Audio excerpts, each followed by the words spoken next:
오늘 하나님께서 우리에게 주시는 말씀은 요한복음 14장 25절에서 31절까지 말씀입니다. 요한복음 14장 25절부터 31절까지 말씀 우리 함께 읽겠습니다. 내가 아직 너희와 함께 있어서 이 말을 너희에게 하였거니와 보혜사 곧 아버지께서 내 이름으로 보내실 성령 그가 너희에게 모든 것을 가르치고 내가 너희에게 말한 모든 것을 생각나게 하리라. 평안을 너희에게 끼치노니 곧 나의 평안을 너희에게 주노라. 내가 너희에게 주는 것은 세상이 주는 것과 같지 아니하니라. 너희는 마음에 근심하지도 말고 두려워하지도 말라. 내가 갔다가 너희에게로 온다 하는 말을 너희가 들었나니 나를 사랑하였더라면 내가 아버지께로 감을 기뻐하였으리라. 아버지는 나보다 크심이라. 이제 일이 일어나기 전에 너희에게 말한 것은 일이 일어날 때에 너희로 믿게 하려 함이라. 이후에는 내가 너희와 말을 많이 하지 아니하리니 이 세상에 임금이 오겠음이라. 그러나 그는 내게 관계할 것이 없으니 오직 내가 아버지를 사랑하는 것과 아버지께서 명하신 대로 행하는 것을 세상이 알게 하려 함이로라. 일어나 여기를 떠나자 하시니라. 아멘. 예수님께서 보혜사 성령에 대한 말씀을 두 번째 하시는데요.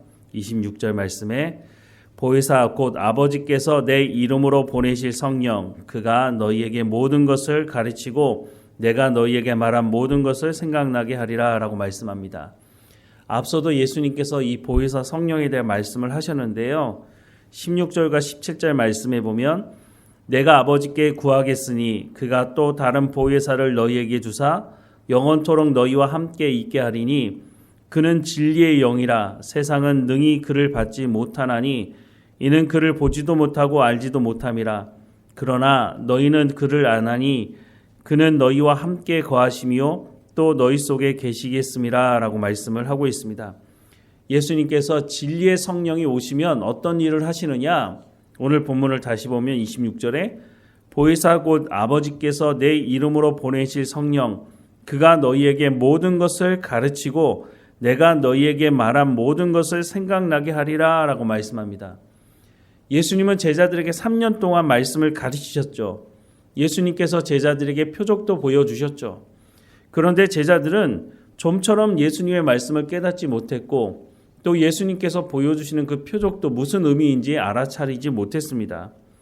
그렇다고 해서 제자들이 예수님을 처음에 따를 때에는 그냥 대충 해서 예수님을 따른 것은 아니었습니다. 베드로만 보더라도 누가복음 5장 4절부터 11절 말씀에 보면 말씀을 마치시고 시몬에게 이르시되 깊은 데로 가서 그물을 내려 고기를 잡으라. 시몬이 대답하여 이르되 선생님 우리들이 밤이 새도록 수고하였으되 잡은 것이 없지만은 말씀에 의지하여 내가 그물을 내리리이다 하고 그렇게 하니 고기를 잡은 것이 심이 많아 그물이 찢어지는지라. 이에 다른 배에 있는 동무들에게 손짓하여 와서 도와달라 하니 그들이 와서 두 배의 채움에 잠기게 되었더라. 시몬 베드로가 이를 보고 예수의 무릎 아래에 엎드려 이르되 주여 나를 떠나소서 나는 죄인이로소이다 하니 이는 자기 및 자기와 함께 있는 모든 사람이 고기 잡힌 것으로 말미암아 놀라고 세베대의 아들로서 시몬의 동목자인 야고보와 요한도 놀랐음이라. 예수께서 시몬에게 이르시되 무서워하지 말라. 이제 후로는 내가 사람을 취하리라 하시니 그들이 배를 육지에 대고 모든 것을 버려두고 예수를 따르니라 라고 말씀을 하고 있습니다. 나머지 제자들도 예수님께서 부르실 때에 무엇인가 그 마음 가운데 작정함이 있고 예수님을 따라야겠다는 그런 마음 때문에 예수님을 따랐을 것입니다. 그런데 이런 제자들이 예수님의 말씀을 왜 깨닫지 못했을까요? 처음에 제자들이 예수님을 따른 것은 이분이 메시아구나. 우리를 구원할 분이구나. 그런 마음으로 따랐던 것으로 보이는데 이 사람들이 어느 순간부터 마음이 변했던 것 같습니다. 후반부로 갈수록 제자들은 서로 자리 싸움에 여념이 없었습니다.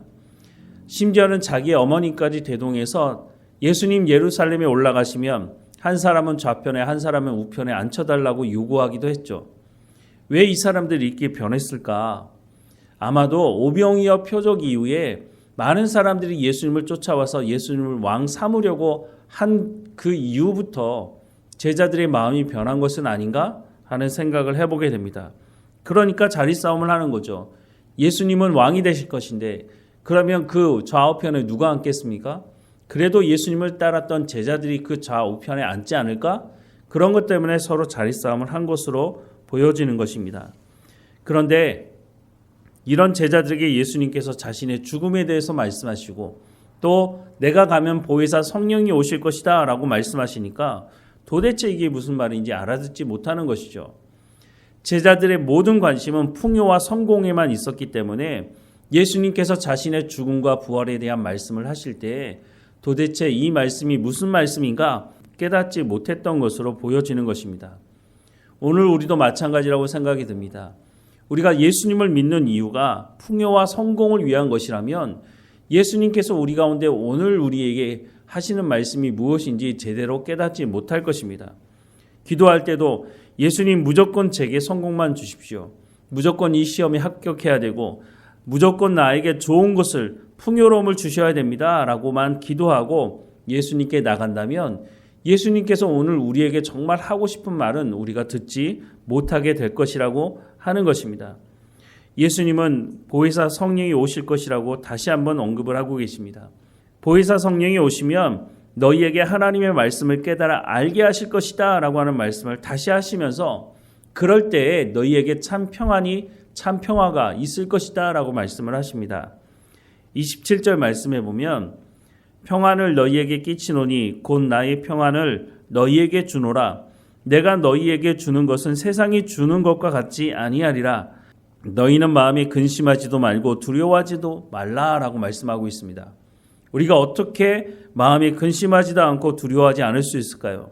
세상이 줄 수 없는 평안을 누릴 수 있을까요?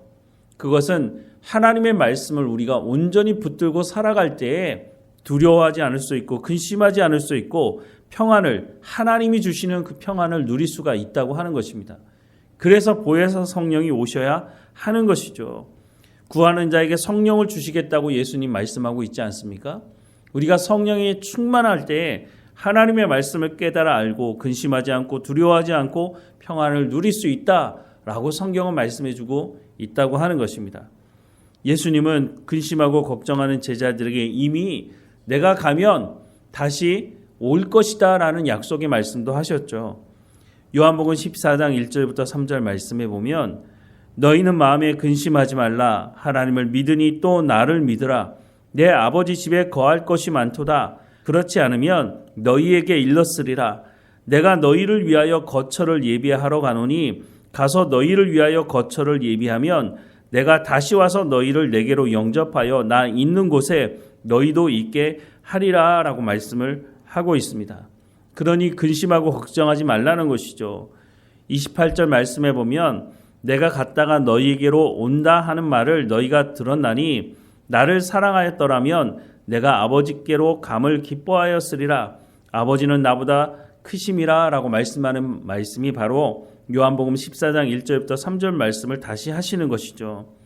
세상이 예수님에게 영향을 미칠 수 있느냐? 예수님은 그럴 수 없다고 말씀합니다. 30절 말씀에 보면 이후에는 내가 너희와 말을 많이 하지 아니하리니 이 세상의 임금이 오겠음이라.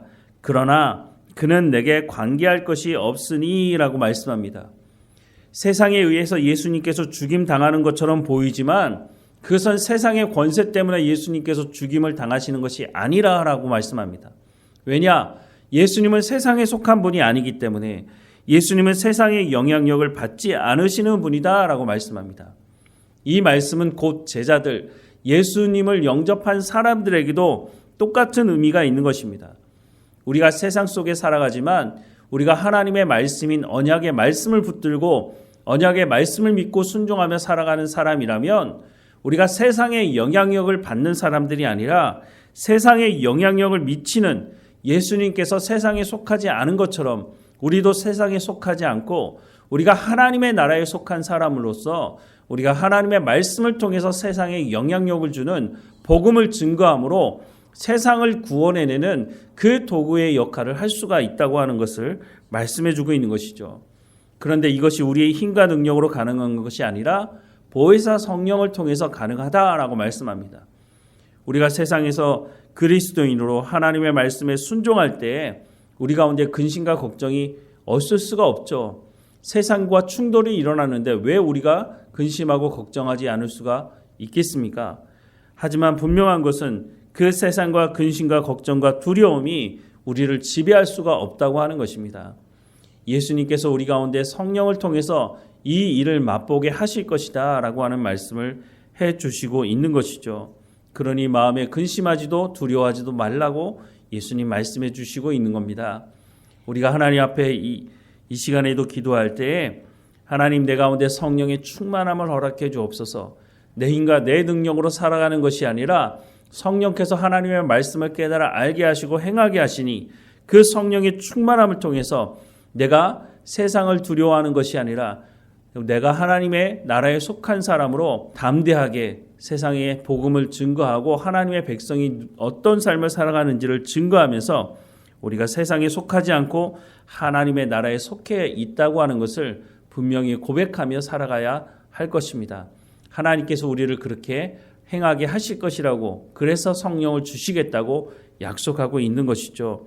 오늘 말씀을 다시 한번 기억하면서 예수님께서 세상에 속하지 아니하고 하나님의 나라에 속한 분이라고 하는 것을 오늘 우리에게도 말씀해 주시니 이 말씀에 온전히 합당한 삶을 살아가는 우리의 삶이 되기를 주님의 이름으로 축원합니다. 기도하겠습니다. 사랑하는 하나님, 예수님께서 이제 죽으시고 부활하심으로 말미암아 이 보혜사 성령이 오실 것을 다시 한번 말씀하시는 것을 듣게 됩니다. 그 보혜사 성령을 우리 가운데도 성령의 충만함을 허락해 주셔서 하나님의 말씀을 깨달아 알게 하시고 우리가 보혜사 성령을 통해서 그 말씀을 행함으로 말미암아 성령의 열매를 맺어가는 우리의 삶의 현장이 될 수 있도록 인도해 주옵소서. 예수님이 세상에 속하지 않으신 것처럼 오늘 우리도 예수님의 부르심을 받아서 세상에 속한 자가 아니라 하나님의 나라에 속한 자로 부르셨으니 그에 합당한 삶을 살아가게 하실 뿐만 아니라 우리 가운데 주님 주시겠다고 말씀하시는 평안을 우리 가운데 허락해 주옵소서. 내가 너희에게 주는 것은 세상이 주는 것과 같지 않다고 말씀하시니 우리가 세상을 두려워하지도 마음에 근심하지도 않고 주님 주시는 그 평안을 누리며 살아가는 우리의 삶의 현장이 될 수 있도록 은혜를 허락해 주옵소서. 그래서 우리의 삶을 통해서 복음이 증거되게 하시고 우리의 마음에 품고 있는 전도의 대상자들 그들의 마음도 하나님께서 열어주셔서 우리가 만났던 예수님을 만나게 하시고 우리가 누렸던 그 평안을 그들도 누리며 함께 예배하는 공동체 가운데 나올 수 있도록 은혜를 허락해 주옵소서. 오늘도 우리 가운데 맡겨진 모든 일에 충성을 다하게 하시고 우리 가운데 건강함도 허락해 주셔서 주님 맡겨주신 모든 일을 통해 하나님의 영광이 드러날 수 있도록 인도해 주옵소서. 우리의 자녀들 어느 곳에 있든지 하나님 지켜주시고 인도해 주시고 하나님 만나 주셔서 하나님이 어떤 분이신지를 삶의 현장에서 경험하고 우리의 믿음보다 더 갑절의 믿음을 가지고 살아가는 우리의 자녀들 될 수 있도록 하나님 인도해 주옵소서. 우리 가운데도 성령의 충만함으로 우리가 믿음의 본을 보이는 부모의 역할 감당할 수 있도록 또한 인도해 주옵소서. 늘 우리와 함께 하시는 하나님께 감사하고 예수님의 이름으로 기도드립니다. 아멘.